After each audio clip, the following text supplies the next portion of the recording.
Plus সব খবর সব সময়। পাচার করতে গিয়ে 13টি মোটরসাইকেল হাতে নাতে ধরল বোলপুর থানার পুলিশ। গ্রেপ্তার 4। এদিন বোলপুর থানার অন্তর্গত তাতারপুর কলোনির শালবাগানে 4 কুখ্যাত পাচারকারী 13টি চুরির মোটরসাইকেল একত্রিত করেছিল পাচার করার উদ্দেশ্যে। গোপন সূত্রে খবর পেয়ে বোলপুর থানার পুলিশ তাতারপুর কলোনিতে হানা দেয়। হাতে নাতে ধরে ফেলে 4 কুখ্যাত পাচারকারীকে, সঙ্গে 13টি মোটরসাইকেল বাজেয়াপ্ত করে পুলিশ।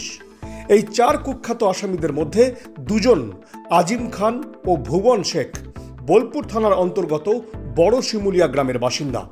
বাকি 2 আসামি শেখ মহসিন ওরফে শেখ বশির ইলামবাজারের প্রতাপপুর গ্রামের ও শেখ নাজিমউদ্দিন ওরফে রাজা ইলামবাজারের মোরনদিঘির বাসিন্দা বলে জানা গেছে।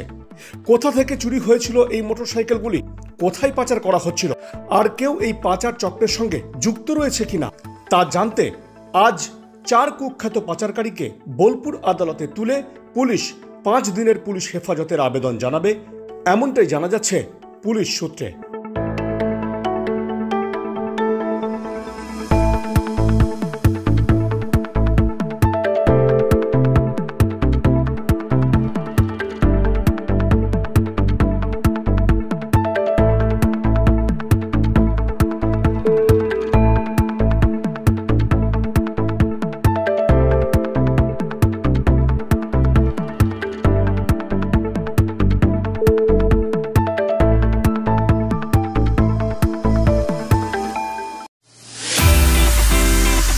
দীর্ঘ 5 যুগেরও বেশি সময় পথ চলা বীরভূমের এক এবং একমাত্র বনফুল ক্যাটারার অ্যান্ড ডেকোরেটরস এবার নিয়ে এসেছে বনফুল ইভেন্ট ম্যানেজমেন্ট।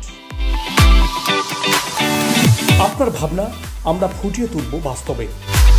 সম্পূর্ণ আধুনিক আঙ্গিকে Banaful caterer and event management system আপনার অনুষ্ঠানকে করে তুলবে চিরস্মরণীয়।